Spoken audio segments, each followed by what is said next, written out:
It's 5 a.m. at Chung Lake, 130 kilometers to the southeast of Lijiang, and in the dark chill of the autumn morning, thousands of spectators are already gathering for the start of day 3 of the outdoor quest.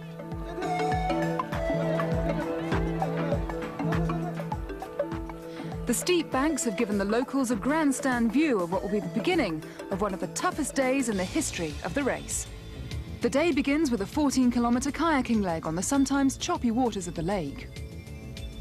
Then comes 11 kilometers of trail running, both on and off roads, to the bustling village of Liangguan.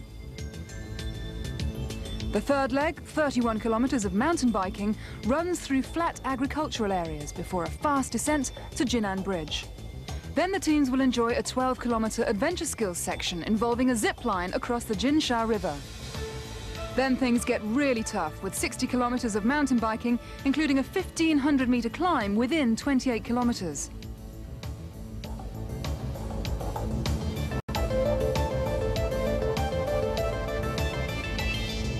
The final leg is a further test of aching thigh muscles, a 12.5-kilometer skate on a wide, flat road finishing at the Hong Kong Monument on the outskirts of Lijiang.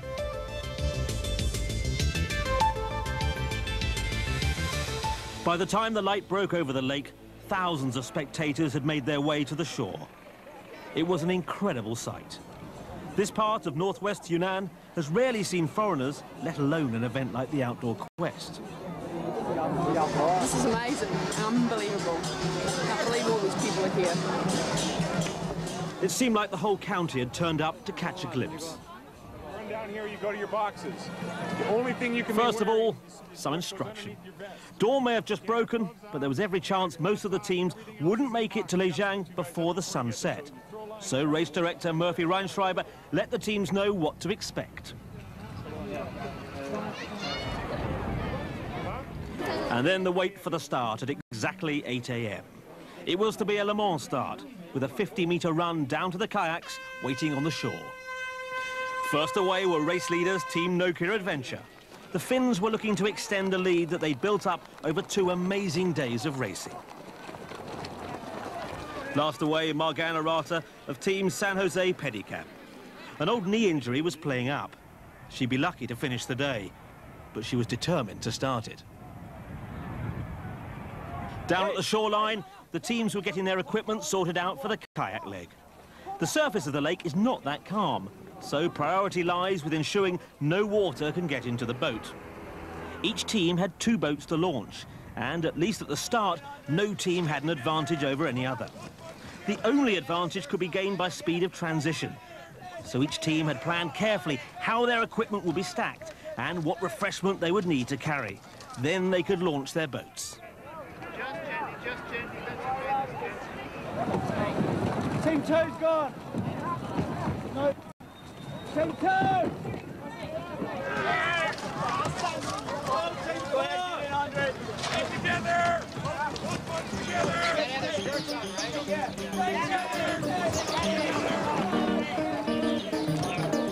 So the first task of the day had been completed. The first target was the boy on the other side of the lake. Day 3 of the outdoor quest had begun.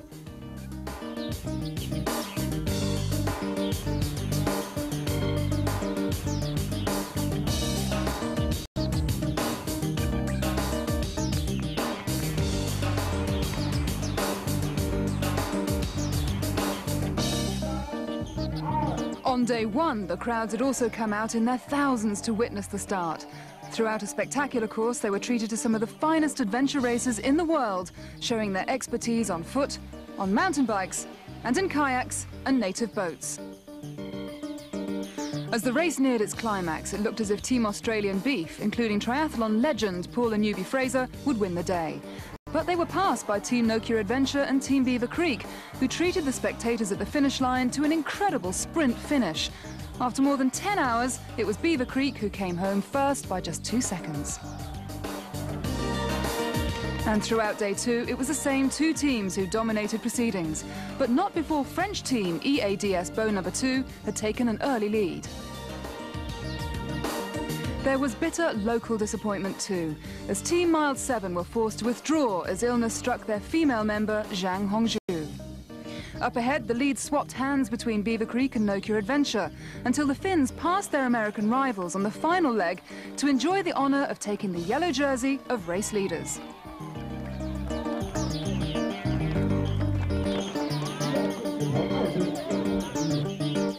After almost 17 hours of racing, just over 4 minutes separated the rivals, with EADS bow number 2 10 minutes behind the leaders. It's a 45-minute gap to K2 in 4th place. Venture 4 had had 2 decent days, yet they were already an hour and a half down on Nokia Adventure. Team Friction Free have finished last both days and are still there in 18th place, almost 6 hours off the pace. Team Mile 7 and Team Shanghai are among those who failed to finish in the official standings, but they're still taking part in the unofficial race. With the elimination of Team Mile 7 on day 2, Team Beijing Self-Discovery head the Asian standings by almost an hour. Day 2 had also been very hot, and recovery would play an important role in deciding day 3. Team Malaysia's coach, Iro Kako, is an expert on what has to be done. This is a human science. This is not like a motorsport. You put a temperature thermometer in a motor and you see, are we able to run more, change tires and go on. It depends so much on your training background. You've been training years and years, and you have recovered when you come to the race, you recover easier. Sure, there are some things that you had to take care, as soon as you cross the finishing line, you had to start pumping out liquids, although you don't want to, some carbohydrates, probably some amino acids, and get rest.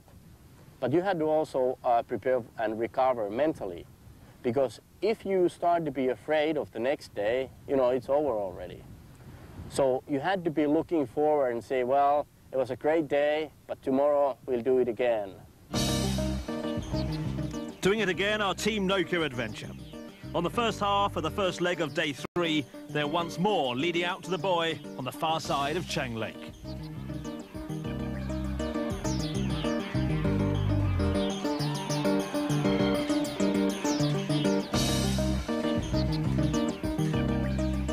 But they're not that far ahead. Australian Beef, Eco Internet, Venture 4 and plenty of other teams are still in contention.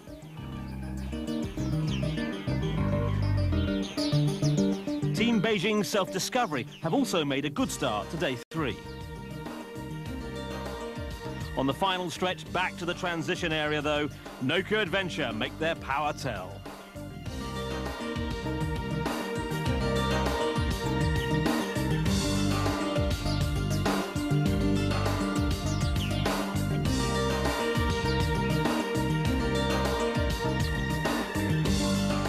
Nokia Adventure moved clear of a group of 5 teams, including Australian Beef and Venture 4, all of whom are clustered within 3 minutes of each other.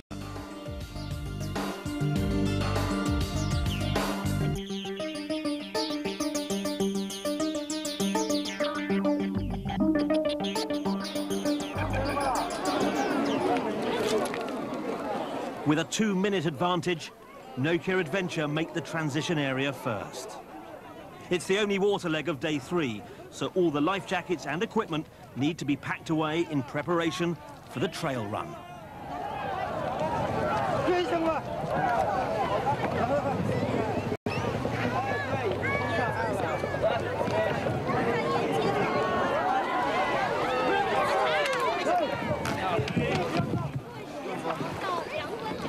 And, naturally, there's time for a spot of breakfast.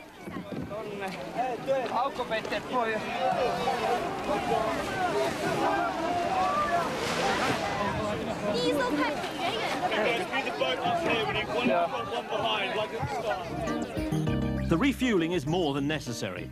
The 11-kilometre trail run will take them over the hills to Lianguan. It may be scenic, but it'll be hard work.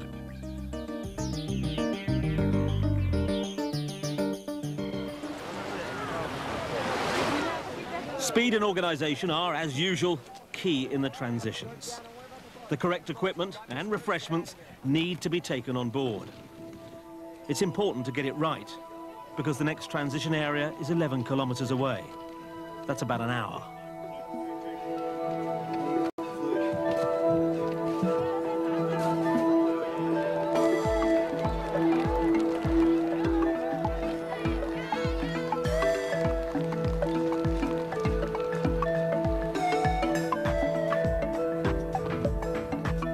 No Cure Adventure are already away, though. The question was, could any of the other teams pull back the Flying Finn's advantage?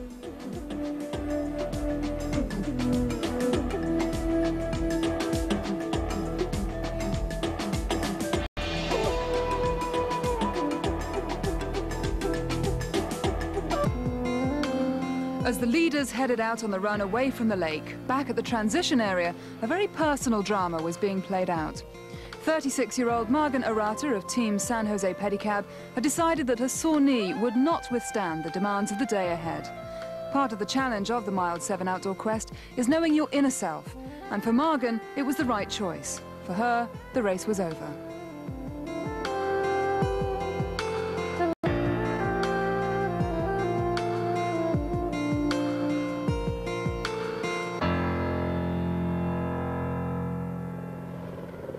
As the 11-kilometre run through the rolling hillsides around Chung Lake unfolded, Team No Cure Adventure were turning up the heat on the chasing pack.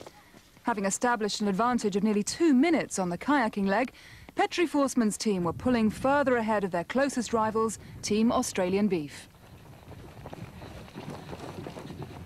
Paula Newby-Fraser's team were being tracked by a group including Eco Internet and Venture 4, who'd been in the leading group throughout the race.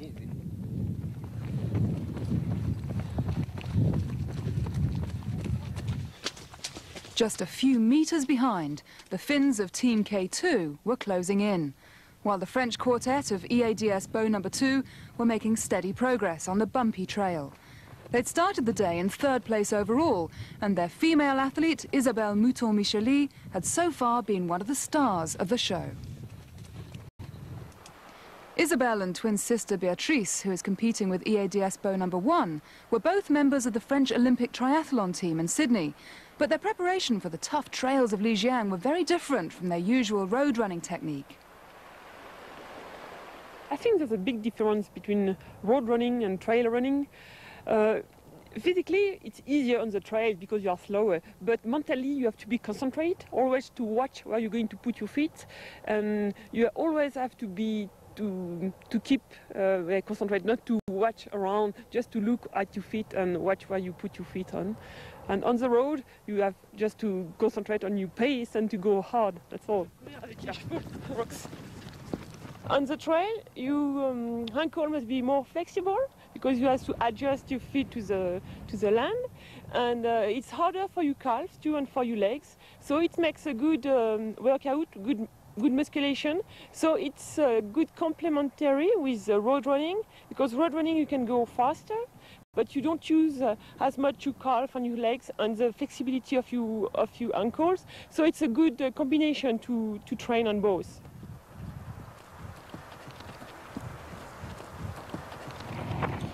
As the trail gave way to a gravel road on the final few kilometres of the run, the chasing teams had bunched together. Not that far behind, Team Beijing's Self-Discovery was still the leading Asian quartet, spurred on by the spectators lining every part of the route into Lianguan village.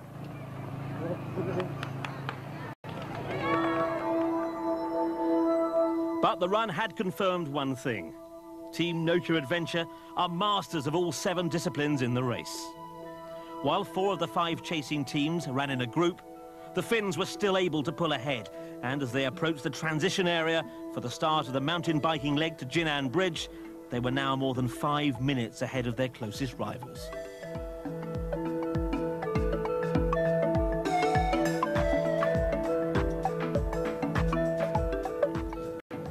Lianguan village was bursting at the seams. The locals were living every minute of this outdoor quest.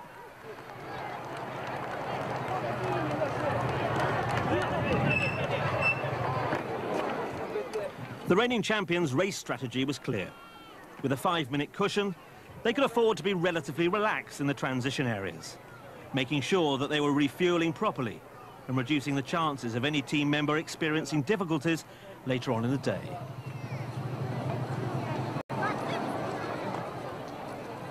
With the toughest, most grueling part of the day still to come, it was a sensible plan. Team Australian Beef were next in to pick up their bite for the 31-kilometre ride.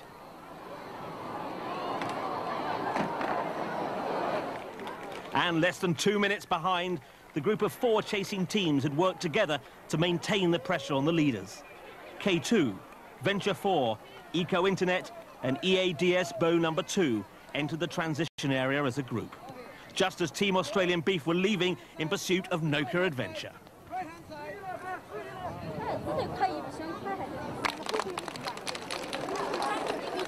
With the pressure on the chasing pack to catch the leaders, it was becoming necessary to hurry transitions, something that was both physically and mentally demanding. Team Beaver Creek, who'd started the day in 2nd place, just under 2 minutes behind Nokia Adventure, entered the transition area nearly 10 minutes behind their Finnish rivals. It was Team Australian Beef who led the chase through the packed streets, heading northwest to Yunnan Bridge. EADS Bow number 2 were powering ahead, determined to maintain their pressure on the leading 2.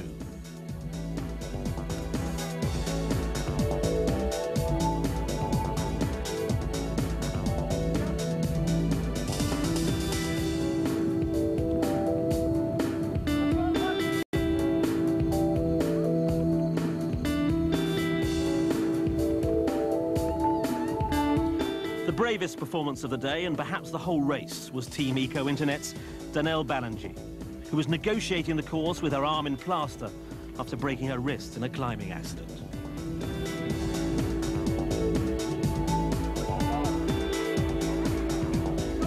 Just a few kilometres into the ride, the chasing teams had formed a peloton, which made for excellent viewing for the tens of thousands of locals watching the race unfold. As the race course descended towards the Jinsha River, Team Nokia Adventure were maintaining their grip on the lead.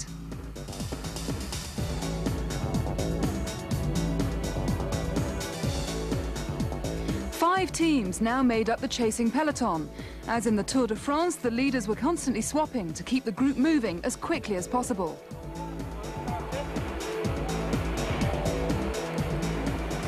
Up ahead, the local community of Yunnan town were preparing a warm reception for the athletes.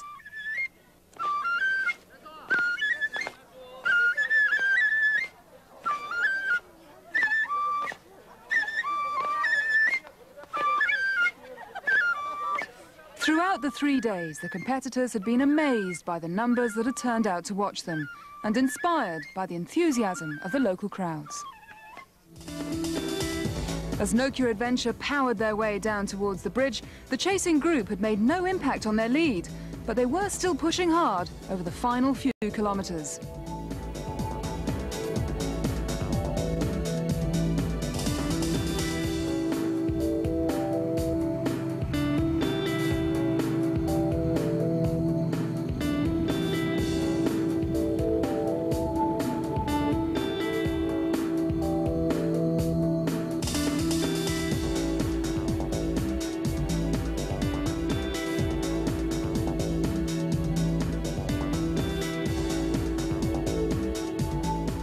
The biggest move had come from team number 6, Beaver Creek, who'd gone from 7th to 2nd place.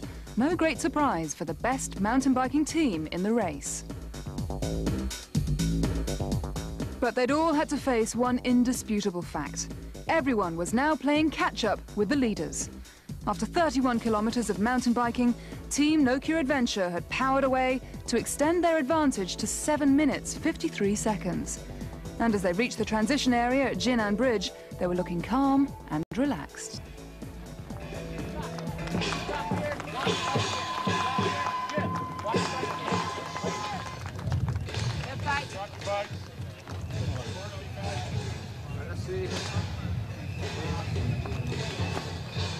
Petri Forsman and Mika Hirvonen were again using their experience. Knowing that the toughest part of the day was still to come, they were making sure that the team paid close attention to any technical and nutritional requirements. Extra seconds spent here could pay dividends later in the race. As Beaver Creek led the way in ahead of EADS Bow number 2, Australian Beef, Eco Internet and Venture 4, Nokia Adventure were heading out on a spectacular 12-kilometre trail run and adventure skills section that would test the courage and resilience of everyone in the race. Day 3 was far from over, but someone needed to make a move on the fins, and fast.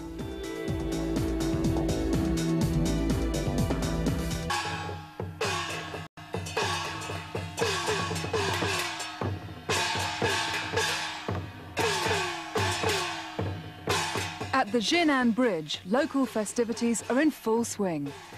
Team Nokia Adventure has already passed by, but soon the chasing pack arrives in the village.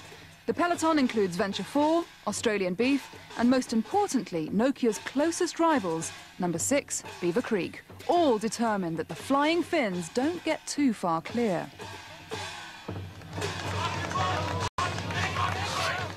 First, it's the transition. Speed here is important, although as the next stage is a trail run, a change of footwear is the only equipment requirement.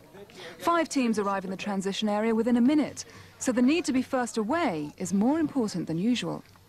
There's a chance to move up a couple of places just by being efficient, not always easy when there are precious seconds at stake.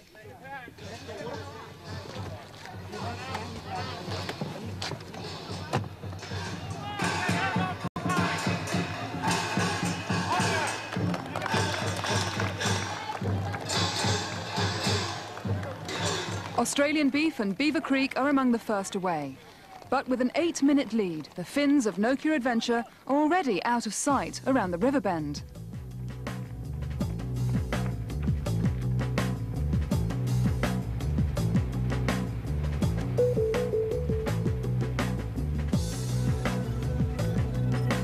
The fourth leg is a 12-kilometre trail run high above the Jinsha River.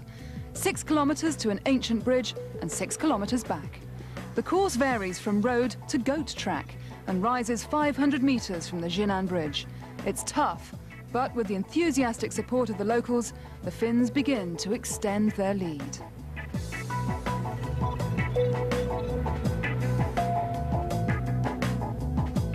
After almost 6 kilometres, Petri Forsman, captain of Nokia Adventure, leads them across the chain-link suspension bridge spanning the Jinsha far below.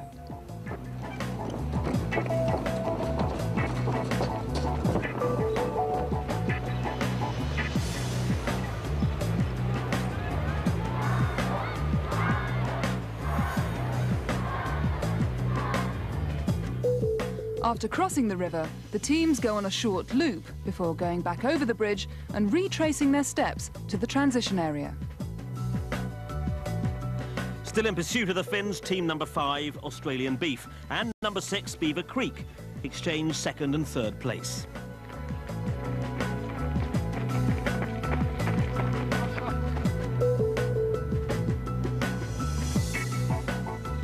Further behind, 3 teams, EADS Bow number 2, Venture 4, and the fast-fading Eco Internet attempt vainly to get back into contention.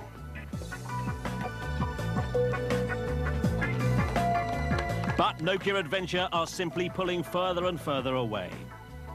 They recross the bridge and then run back past all their main rivals. If any of the chasing teams are hoping to see the leaders slowing down, well, they're in for disappointment. The Finns are still looking as fresh as ever, and all their rivals can do is carry on working as hard as possible.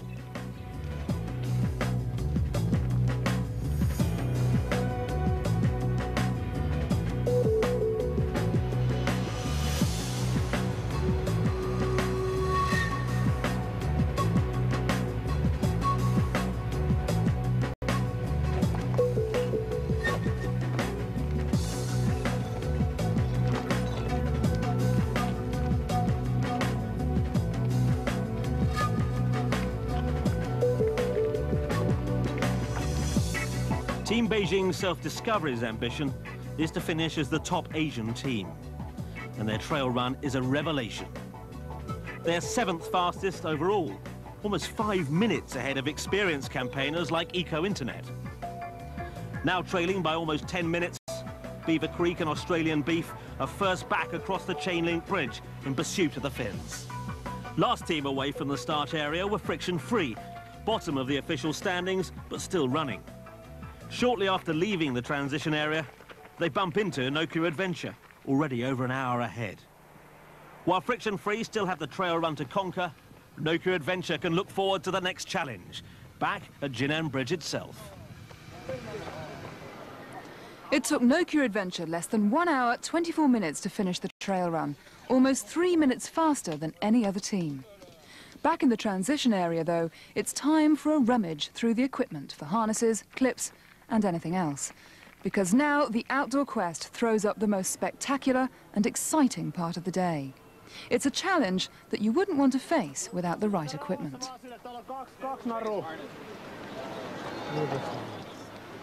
On the other side of Yunnan Bridge, 2 zip lines are set up to take the teams across the river. Although whatever happens, the racers are going to get pretty wet.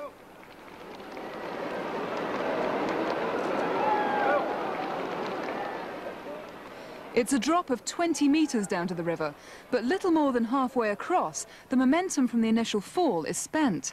That leaves each competitor to pull themselves the remaining distance. And that water's not warm. Meanwhile, Beaver Creek are heading towards the same chilly zip line.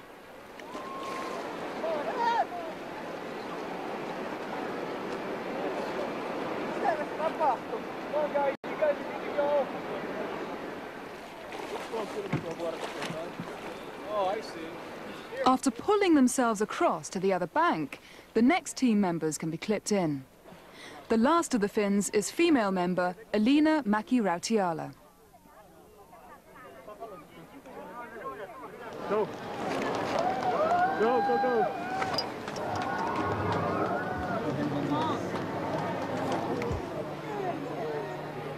The lighter athletes find it more difficult to gain momentum.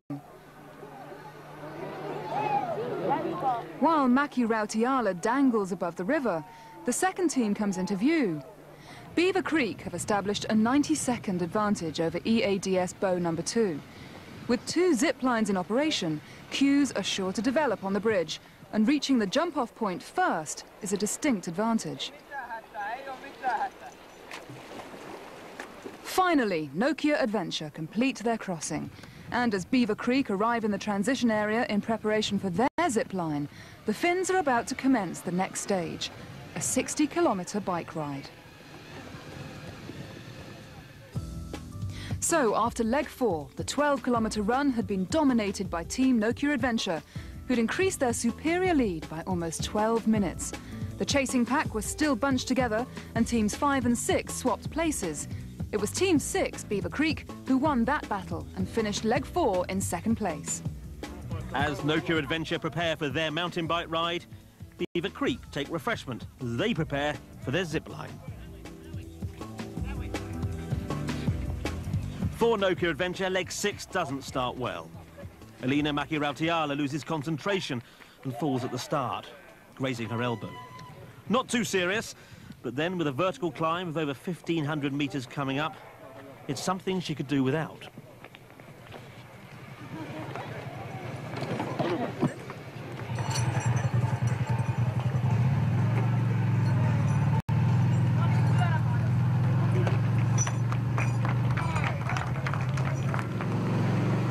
Meanwhile, Beaver Creek are on the zip line. As the teams queue up behind, it's clear that some are keener on the challenge than others. And who could blame the more nervous ones amongst them?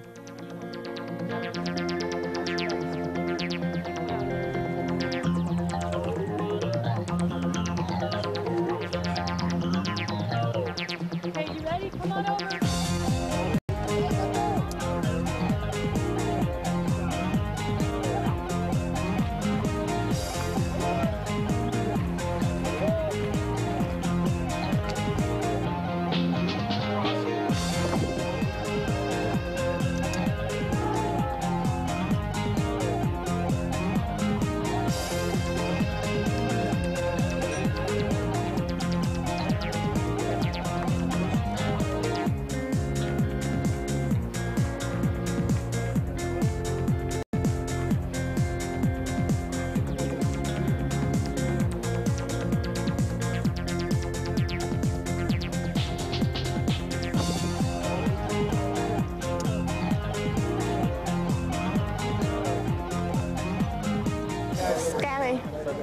But I'm glad I could watch some people before I go. But I think I just hold my breath and close my eyes and do it.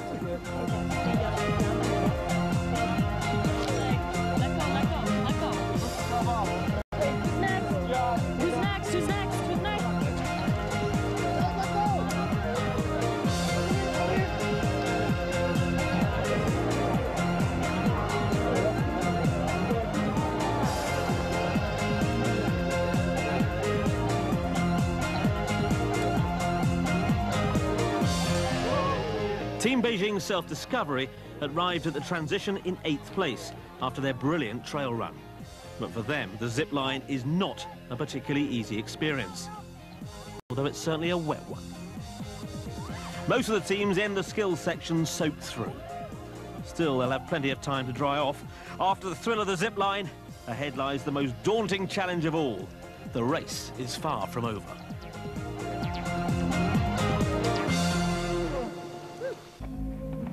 With Team Nokia Adventure already 11 minutes into the mountain bike discipline, the chasing pack, led by Team Beaver Creek, were determined to close the gap. The American speciality is mountain biking, so if anyone could challenge the Finns, it would have to be the team from the Rocky Mountains.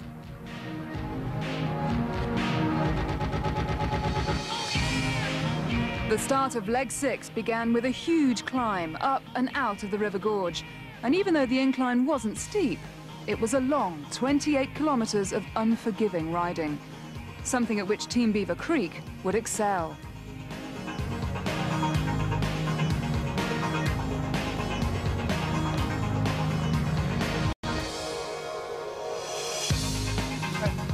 Just under 3 minutes behind and snapping at the Americans' heels was Team EADS Bow No. 2, with Isabelle Mouton-Micheli, the Olympic triathlete, and team captain William Chaston pushing themselves to new limits to maintain their 3rd position.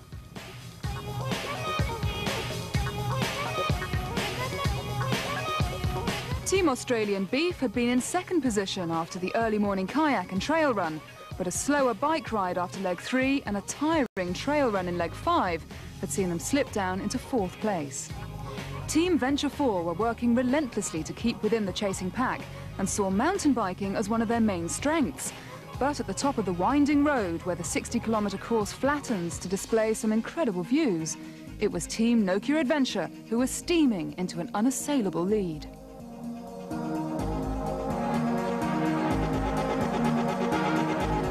The Finnish metronomes just kept on ticking.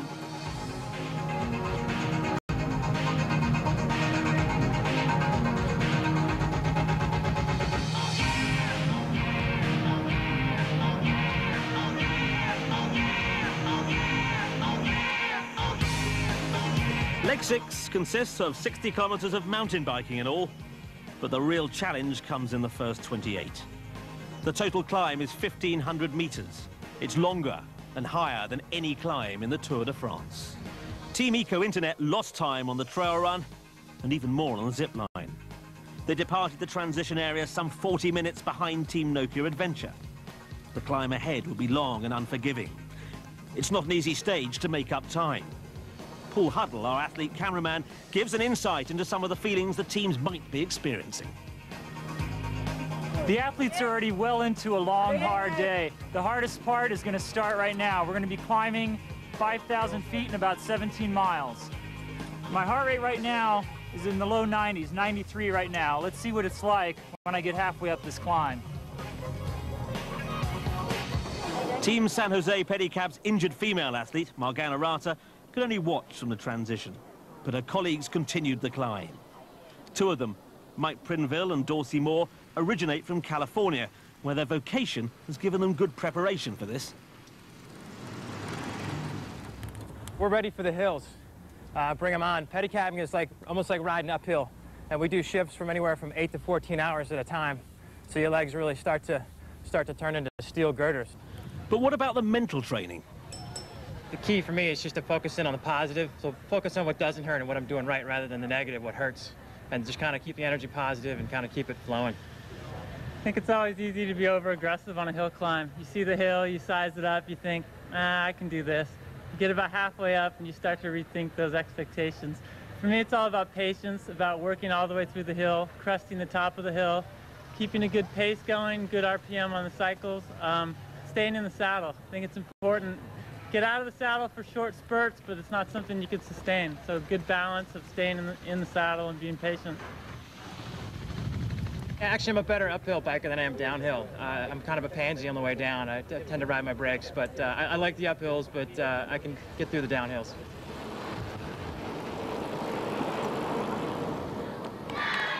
Another team liking the uphills were Beaver Creek, Trailing Nokia Adventure by 11 minutes at the start of the climb, they ate steadily into the Finns' advantage, taking over 5 minutes away from the reigning champions. An exceptional effort, and one that required some intense refueling at the top of the climb. Any idea time split? Split, nose guys. Go, Kirsten. Third team through were EADS Bow number 2, who decided not to bother with the drinks break and just kept on going.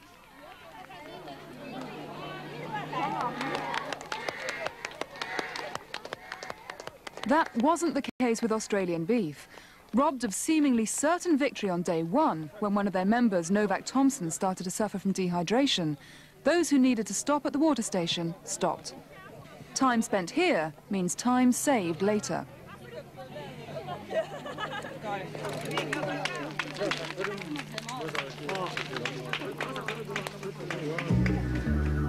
Meanwhile, camera athlete Paul Huddle was suffering along with the rest. It's 1:31 right now, but the majority of the time it's 1:45, and it has been at 1:55. So this is a tough climb. It's going to be like this for the next 2.5 hours for a lot of these teams. I don't know how they're doing it.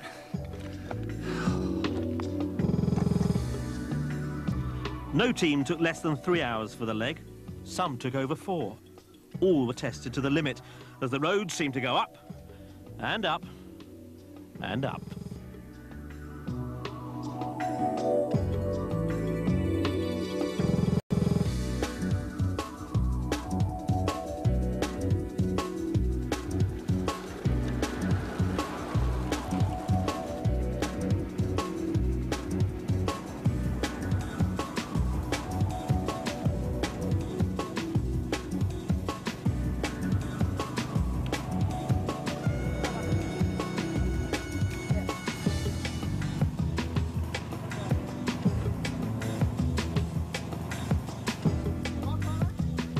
Team Beijing's Self-Discovery, the leading Asian team, lost vital time on the climb, but at least they remembered to refuel at the top. The outdoor quest tests not only the athletes' bodies, but also their minds and their discipline. Even this climb had to end sometime, though. The remaining 32 kilometers to Lijiang were largely downhill. Team Nokia Adventure had held on to their lead ahead of Beaver Creek, and they were the first to enjoy the feeling of a fast downhill ride, with some amazing views thrown in.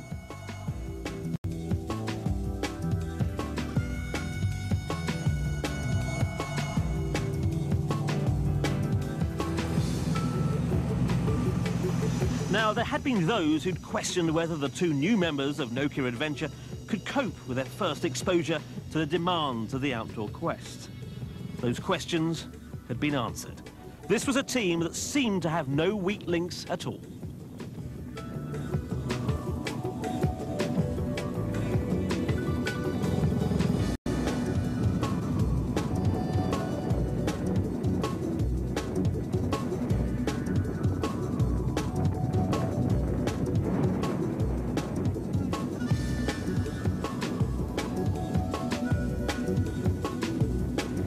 The Day 3 course bypassed the town. The final leg would be a skate around the Hong Kong monument on the outskirts. Just as the day had started with huge crowds on the edge of Cheng Lake, so the population of Lijiang were gathering to see the leaders fly by.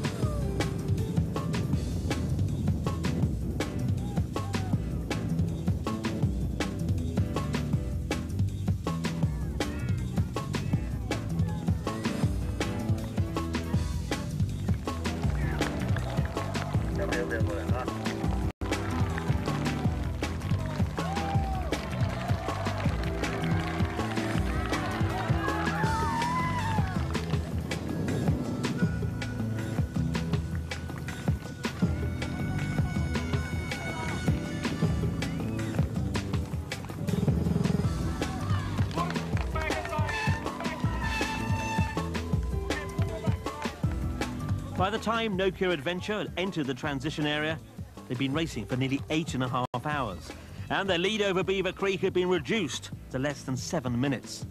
Time, therefore, was of the essence, and tired feet were pushed into skates with no thought for a rest.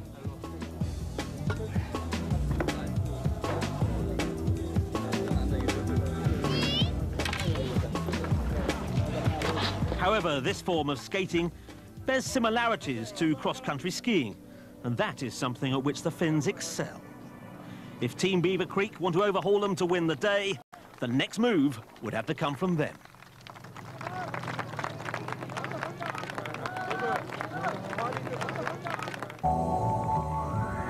As leg 6 enters Lijiang, the team seem to have recovered from their efforts on the giant climb out of the gorge. Kirsten Werler from Team Beaver Creek still had a helping hand from her teammate, Mike Pigg. And keeping up a pace that left the most energetic of locals trailing in their wake, Team Beaver Creek were in second place entering the last transition area. Nearing the end of 60 kilometers of long, hard mountain bike racing, it was still Team Nokia Adventure who were stealing the limelight. Team Beaver Creek, which included 1988 World Mountain Bike champion Mike Closer, could only play second fiddle to the relentless Finns, who were just over 6 minutes ahead at the final transition. The roads for the last discipline of day 3 were ideal for inline skating. Team Nokia Adventure, natural cross-country skiers, would take full advantage. Leg 7 was 12.5 kilometers long, approximately 1.5 laps of a circuit on the outskirts of town. After 3 hours and 5 minutes of biking, Team Beaver Creek entered the transition area. A quick change, and they were chasing their Finnish rivals.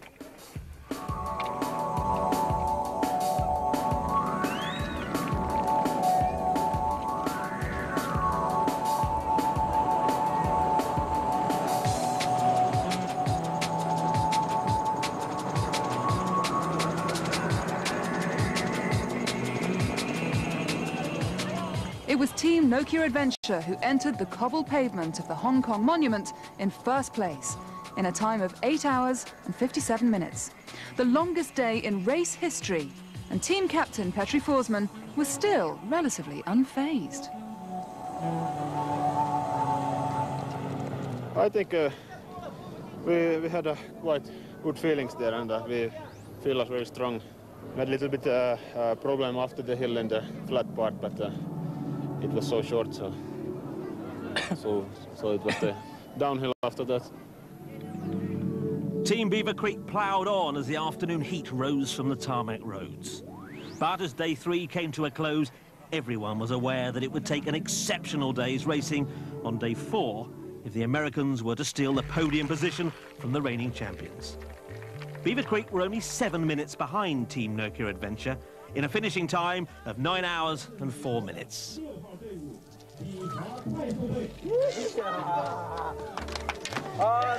Second on the day, second overall, but champions in spirit. Good job, guys. Like you'd never skated before suddenly. Now, let's go over here.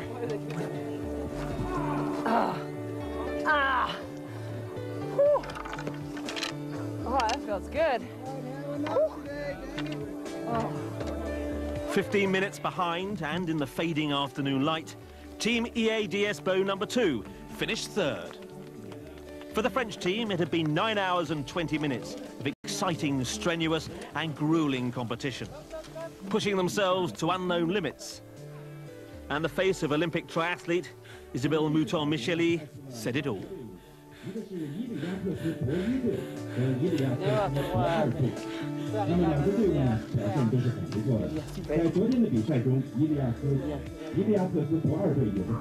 The outdoor quest challenges each athlete, both physically and mentally.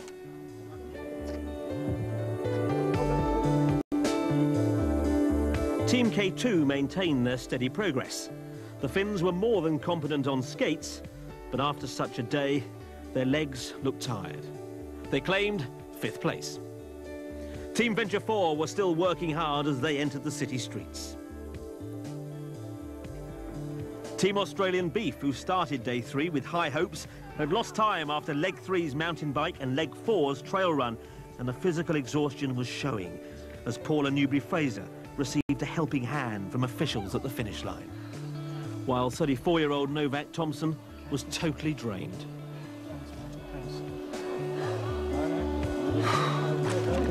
I'm so new, right? I can't, you know what I did? You know that I didn't skate once until we turned into uphill? I was just poling all the way. I couldn't even skate. My feet were numb. I was so wigged out by that thing. I hate skating. I hate it. And it just makes me completely lose my mind. I just wonder, you just sort of wonder how you're going to get up tomorrow and go again, you know. Team Venture 4 finished in 6th position. Bettina Ernst was pleased with her team's performance. What a day. We were strong and steady. We were very lucky the sun was not out. It was a little bit overcast. It helped a lot.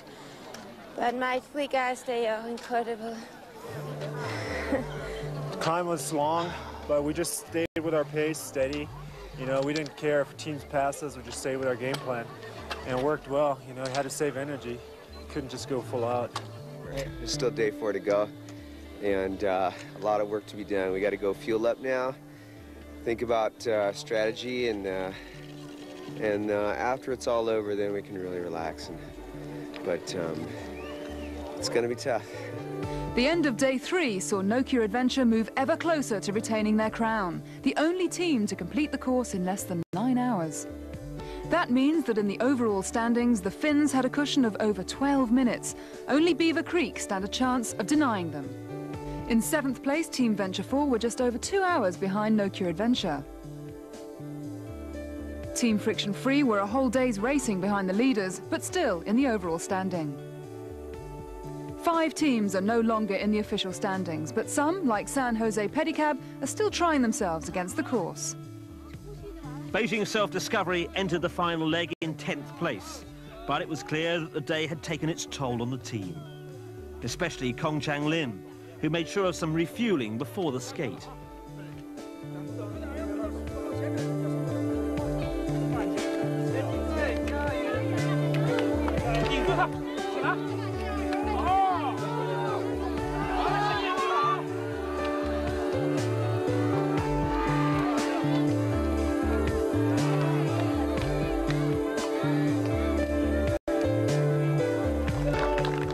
They completed the skate in 47 minutes, the slowest time for that discipline.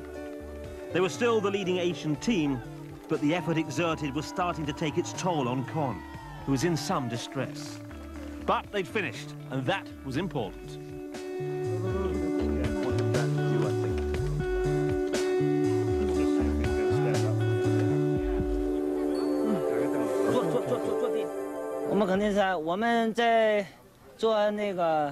After we'd done the adventure section, we were up to 8th place.